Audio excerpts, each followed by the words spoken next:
Good morning! Welcome po sa aking YouTube channel. Kita niyo ho yan. Nilalagyan ko ng karton para mamatay yung mga damo sa ilalim. Tapos tsaka ko siya tatanggalan pag dilaw na. As usual ho, madami na naman damo kasi umulan. Ito ho yun. Maglalaba daw siya, sabi ng pamangkin kong babae. Ay, apo sa pamangkin. Tingnan nyo ho itong aking hindi na ako pupunta ron. Ano ho yan? Itong mga takip-takip na to para ho mamatay yung mga damo sa ilalim. Tapos madali nang aalisin. Kasi hindi na nakakapit yung ugat. Pati yan ho. Ito, yan ho ay turmeric o luyan dilaw. Pati ho yan, turmeric din yan. Kasi paborito na, gusto ng kapatid ko yan, yung panganay. Kaya ako ho ay nagtatanim ng maraming turmeric. Excuse me po. Ngayon, ito ho, pechay ho yan. Ang ginawa ko, ito pakikita ko sa inyo. Dapat ipakita ko nga na habang ginagawa ko Dali lang.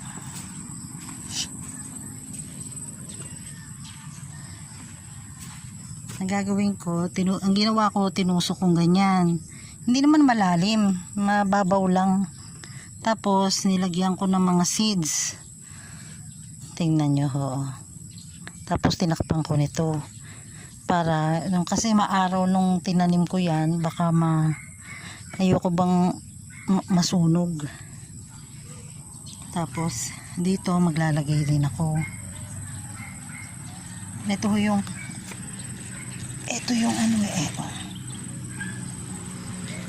dragon fruit. Ito ho yan, inano ko natin, transplant ko na, medyo lumalaki na siya. Maliit siya nung transplant ko. Tapos, pakikita ko ho sa inyo to. Ang ginagawa ko ho dyan, lalagyan ko ng yung mga tinabas kong damo. Igaganon ko doon sa pinakasingit-singit. Yan ho. Kita nyo. Tapos, ito ho yung wild na gabi. At saka yung yung ginger. Ang dami kong tinanim na ginger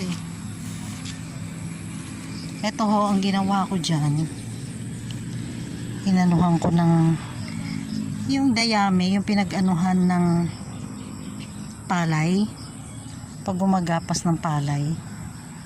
Yan ho. Meron ako nakita rito.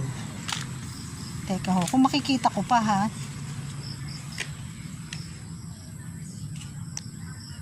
Titingnan ko kung nasaan na yun. Wala, hindi ko makita. Kasi meron dito. Yung pagkatapos nito, ito yan. Meron tumutubo na na ganito rin, insulin plant, na may ugat. Kaso hindi ko makita kung nasaan. Kasi ang ginawa ko, merong ilan, mga dalawa siguro, tinransplant ko. Tapos binigay ko dun sa aking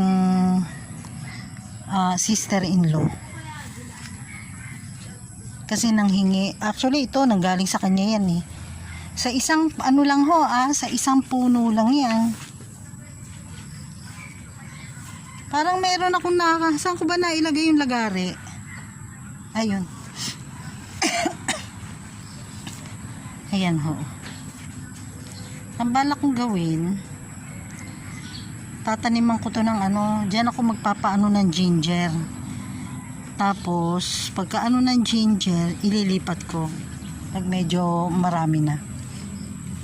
So yan ho ang ating ito actually sana hindi ito itong pechay ho yan, sana hindi matunaw. Alam nyo naman ho kasi na pagka ulan ng ulan, natutunaw ang pechay. Kaya napakamahal. Ayan ho, tinakpan ko. Uy, ano nila kayo? Yung aking mga apolongges. Ayan.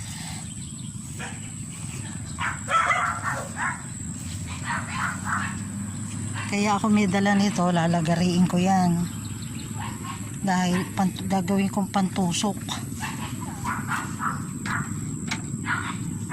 Tapos, ito yung update ng aking mga gabi.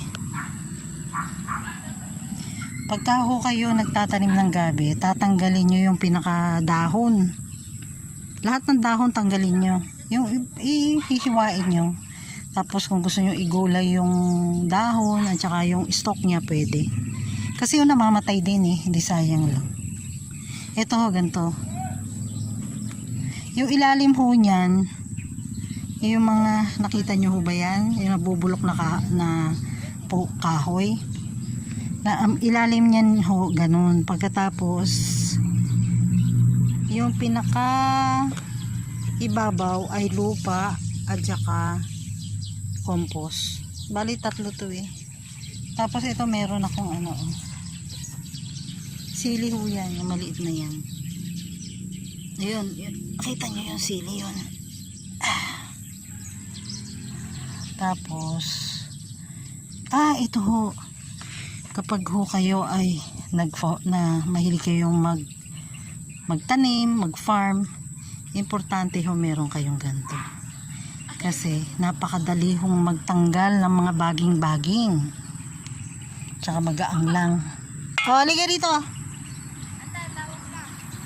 Ayan ho yung mga pamangking ko. Ang tatalino ho niyan. Nagpapaaraw ho pag makulimlim, pero pag maaraw, ayaw magpaaraw. Sabi ko, tatalino yung dalawa kako. Kasi kako, habang kayo, pag maaraw kako, hindi kayo nagpapaaraw.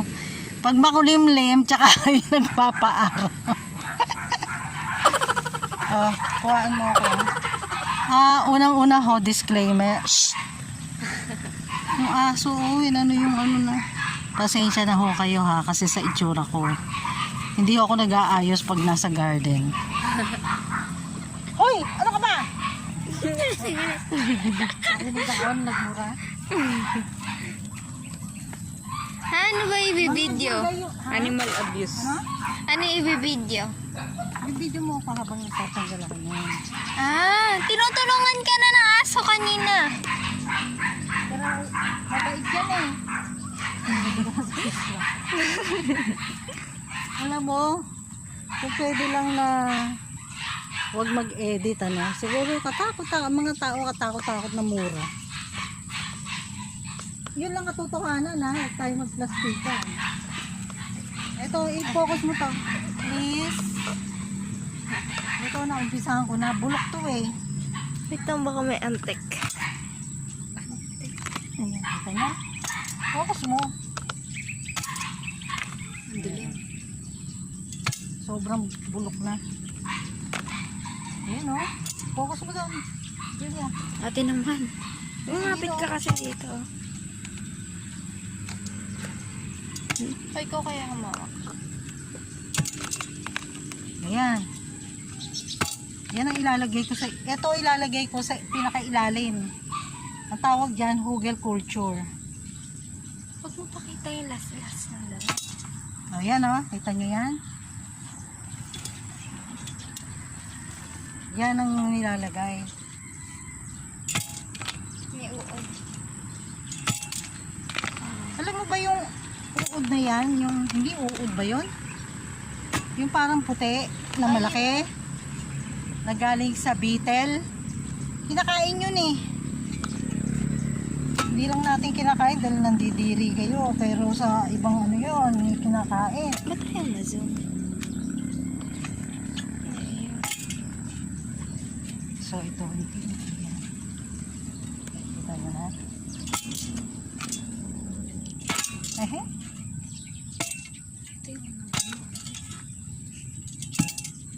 Binidyoan ko lang yung white. Kailangan bulok na bulok. Para matanggal nyo. Dahil kundi, mahirapan kayo. Ayan o. Saka mag-iingat kayo kasi minsan may ahas. Sa bagay, pag maingay, lumalayo na yun. Ano lang, makakagat lang kayo no, matutuklaw pagka yung natapakan nyo.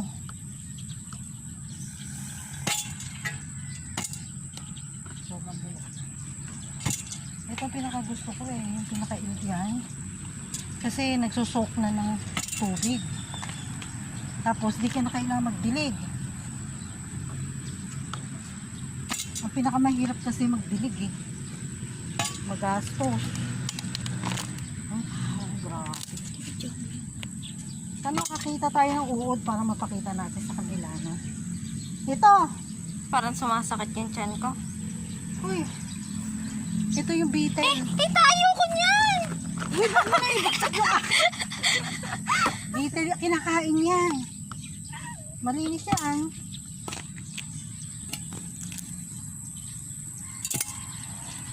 Pag napagod kayo, tigil. Huwag kayong tuloy-tuloy. Slowly but surely. Diba? Kaya mo ba to, Enzi? Hindi. Try? Ayoko. Ano, umurong? Umurong ba, Jul? Ibibidyo ko rin yun, ha? Hindi natin i-edit. Wala nang edit.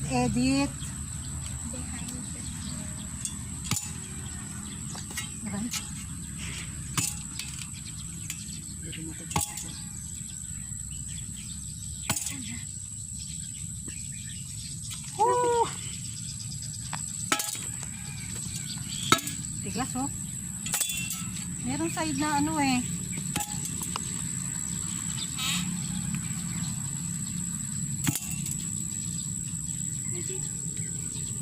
Medyo matigas na siya.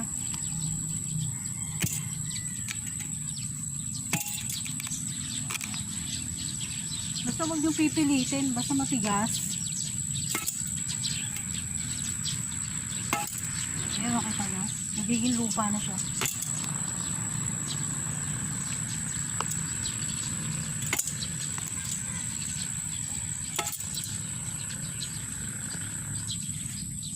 Hinihingal na ho ako.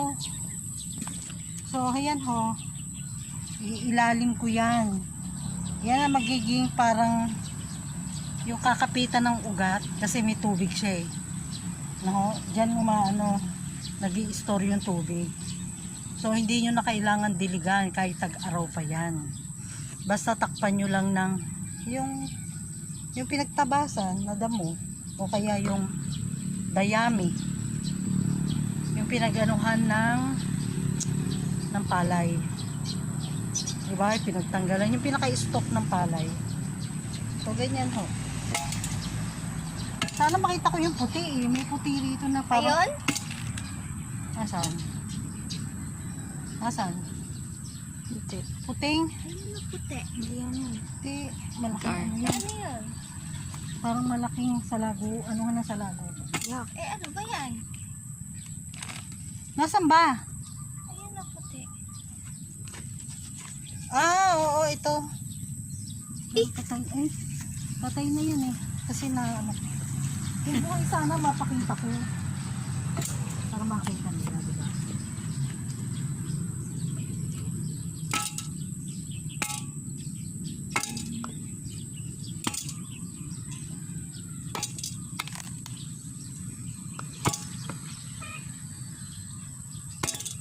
Tigas na yung iba. So ito na muna yung kinuhaan ko. Tapos meron pa rin eh. Kaso ang daming ano eh. Oh. Turo mo. Doon madami yan sa paligid na bulok na kahoy. Ito sigurado ko bulok yan. Oh. Nag-uumpisa na oh. Kita niya? Nasa pinakagitna ang bulok. Oh, sige na.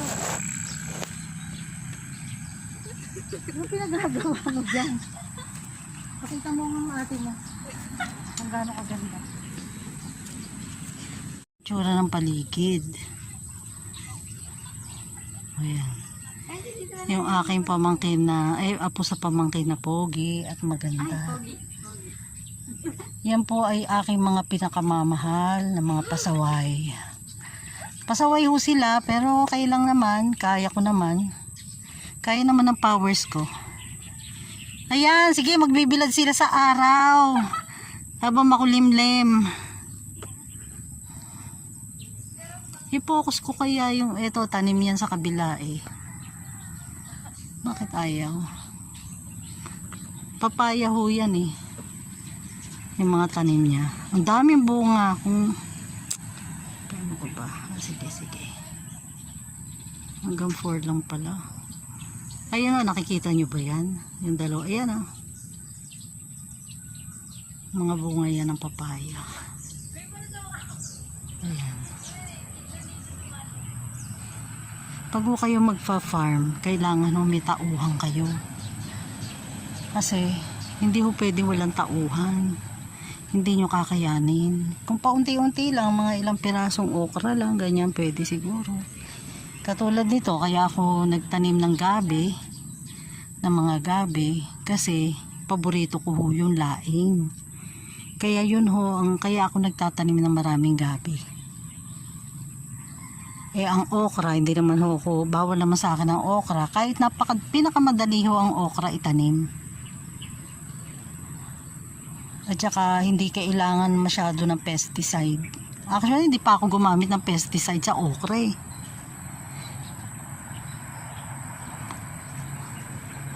Ang mga tanim ko ho, mga organic.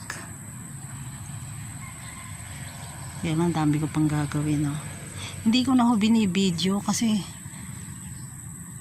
magsasawa naman kayo kung puro garden update. Yun ang maipapakita ko sa inyo. Unless na lang katulad kanina, meron akong pechay. Kaya yun, na-update ko yung sa pechay. Okay yung ganun na yung way ko ng pagtatanim ho Yung bubutasan nyo ng, yung igaganon nyo. Pinakita ko sa inyo tapos lagyan nyo ng medyo mga 10 seeds bawat isang butas. At saka napakadali niyang tumubo. Ngayon, ang nakabili ako niyan, nagpabili ako 15 pesos yung isang plastic na maliit. Ang dami nun. Kung mga 300 pieces meron yun, baka more than pa. So, ganun lang. Tapos ang gawin nyo, compost, i-fertilizer nyo. Yung iba ho, ang pina-fertilize dyan urea. Kasi madahon. Pagka katulad nun, yun ang mga lang doon, yung urea. Pero bawa may kamatis kayo, complete para ho magbulaklak. So ito ho, matagal hong ubusin yan, yung kahoy na yan. Sa dami ho. O sige ho, mag-goodbye ako at ipakikita ko sa inyo ang aking napakagandang apo. Magbabay na kayo. Magbabay. May peace ka pa dyan. O ikaw, bye-bye. Babu! O sige ho, maraming salamat sa panonood at pakikinig sa akin sa susunod na pagbablog ko ulit. Susunod na kabanata daw. Babu!